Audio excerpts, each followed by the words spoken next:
कंस के भवन से, कारागार से देवकी वसुदेव को छुड़ाया, असुर से निकालिक राजाओं को छुड़ाकर राज्य स्थापित करा। कंस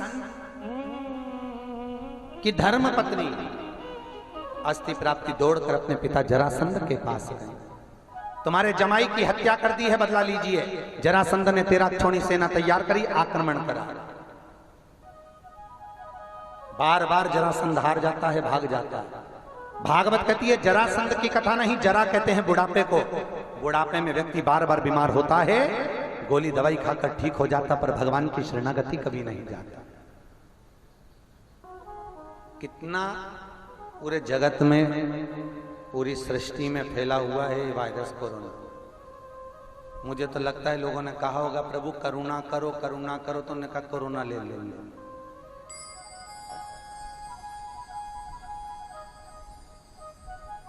और देखा जाए तो भारत की वो भूमि है, भारत माता, मेरे भारत की भूमि, ये राष्ट्र की भूमि एक ऐसी भूमि है जहां पर गलत काम नहीं होते, जीवित पशु पक्षियों को कोई नहीं पाता, गंदे काम नहीं होते, इसलिए भारत की भूमि तो भी बची हुई है। ऐसी कृपा भारत की भूमि पर सभ्यता और संस्कृति से। फिर निवेदन करूंगा, होने वाले क्राइमों को सरकार कभी नहीं रोक सकती। होने वाले क्राइम, जो गलत गलत काम होते हैं, इनको सरकार नहीं रोक सकती, पर आपके दिए हुए संस्कार इन क्राइम को रोक सकते हैं। अच्छे संस्कार दोगे तो जगत में कभी गलत काम नहीं होंगे। मेरी भारत माता महान है, महान रहेगी, और महानता का भाव इसमें सदा तल्लीनता में रहे, सदा तल्लीनता।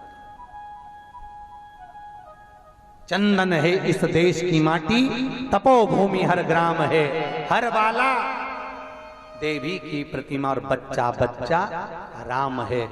जिसके सैनिक समर भूमि पर गाया करते गीता है, उसी माटी के हल के नीचे खेली करती सीता है। ये वो भारत माता है जिसकी भूमि में सीता पृथ्वी में प्रकट हो जाती है। ये वो मेरी जननी है, ये मेरी मां। तो जाने जो जान सकता।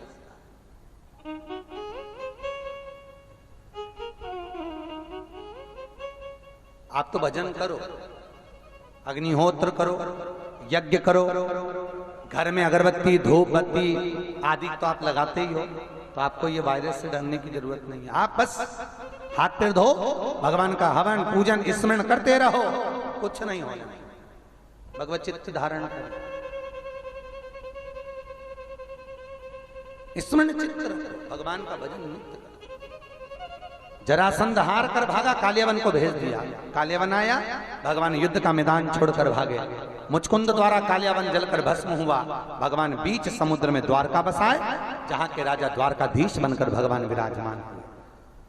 बोल द्वारिकाधीश की। भगवान द्वारिका के राजा बनकर विराजमान होकर बैठे। विदर्भराज भीष्मक की कन्या रुक्मणी, जो भगवान कृष्ण के बाल्य अवस्था से चरित्र को जानती थी, और रुक्मणी जी का विवाह भगवान कृष्ण के साथ एक बार नहीं हुआ। भागवत कहती है रुक्मणी का विवाह भगवान कृष्ण के साथ 4 बार हुआ। 4 बार रुक्मणी ने भगवान कृष्ण के साथ विवाह किया। पहला विवाह रुक्मणी ने मन से भगवान कृष्ण को पति माना, मानसिक विवाह। दूसरा विवाह रुक्मणी ने पत्र लिखा तो लेखनी से विवाह। तीसरा विवाह भगवान रुक्मणी को भगा कर ले गए, राक्षसी विवाह, जो आज भी झाबुआ क्षेत्र में होता है, बनवासी लोग। चौथा विवाह द्वारकापुरी में पहुंचकर हुआ। शास्त्र कहते हैं ये 4 विवाह हर व्यक्ति के होते हैं। शास्त्र कहता है बचपन में भगवान के आगे झुक जाओ, ना बने तो जवानी में भगवान के आगे झुक जाओ, जवानी तक नहीं बना तो अधेड़ी में भगवान के आगे झुक जाओ, अधेड़ी तक नहीं झुके तो बुढ़ापे में भगवान कमर की हड्डी तोड़ के हाथ में डंडा पकड़ा देता है। दुनिया के आगे झुककर चलना पड़ता है, और वो झुकाएगा महंगा पड़ जाएगा। इसलिए पहले झुकने में कुछ नहीं जाता। बहू सोचती है कि मैं सास के आगे क्यों झुकूं। शास्त्र कहता है जो झुकता है बड़ा वो होता है, जिसके आगे झुका जाता है वो बड़ा नहीं होता। बड़ा कौन है? जो झुक रहा है। उसका परिवार, उसका कुल जाना जाता है कि कितने अच्छे कुल की बहू है, कितने अच्छे कुल की नारी है, कितने अच्छे माँ बाप होंगे जिन्होंने इसको झुकना सिखाया। और झुकना जीते की पहचान है, अकड़ना मुर्दे की शान है। हमारे हिंदू धर्म में पहले जो मकान बनते थे, हमारे हिंदू धर्म में पहले जो घर बनते थे, उस घर की, घर अंदर से कितना भी बड़ा हो, पर घर की जो चौखट होती थी, घर का जो दरवाजा होता था, वो बहुत छोटा होता था। बोलो सही है कि गलत है? क्यों छोटा रखते थे? किस लिए छोटा रखते थे? छोटा रखने का कारण एक था कि कितने भी बड़े परिवार की लड़की हमारे यहाँ ब्याह कर कर आ जाए, वो झुक के चलना सीख जाए। नहीं झुकेगी, 2-4 बार दरवाजे से माथा भड़केगी, अपने आप झुकेगी। इसलिए दरवाजा छोटा होता था, चौखट छोटी होती थी। आजकल चौखट हो गई बड़ी, तो बहुएं भी बोल तरी डोकरी वो कहीं झुके। इसलिए आज ही बाजार से एक पटिया खरीद लकड़ी की और घर पे जाके ठोक, झुकना सीखो। कुछ नहीं बिगड़ेगा झुकने में। पति कितना खुश होता है जिस दिन माता एक दिन झुकती है, करवा चौथ के दिन। इतना खुश होता है भगवान, उसका बीपी शुगर सब बराबर हो जाता है। इतना खुश होता है भगवान। चंद्र देवता से कहता है, चंद्र देवता हम महीने में 25 बार आ जाते, ये ऐसी झुकती है।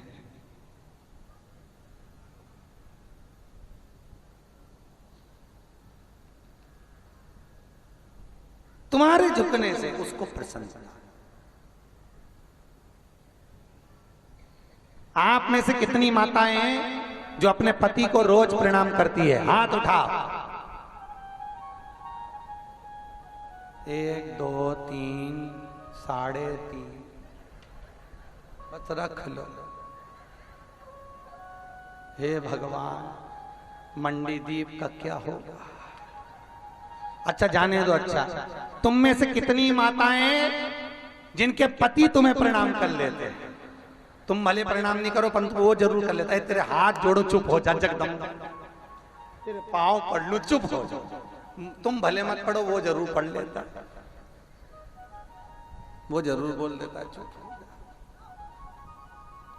पर पढ़ना चाहिए। बोलो जी सही है कि गलत है? पहली बार तुम्हें शर्म आए तो तुम घूंघट लेके पढ़ लो।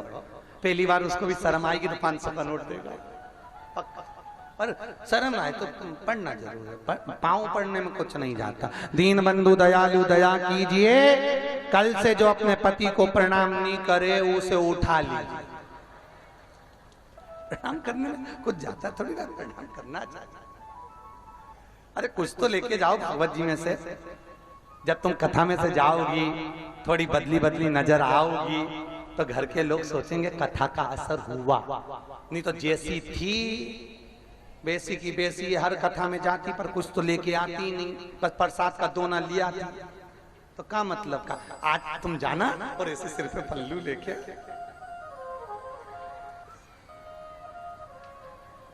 ऐसी धोख लगाना, ये इतना खुश होएगा ना, अगली बार मुझे कथा करने जरूर बुलाएगा। ये पक्का, ये पक्का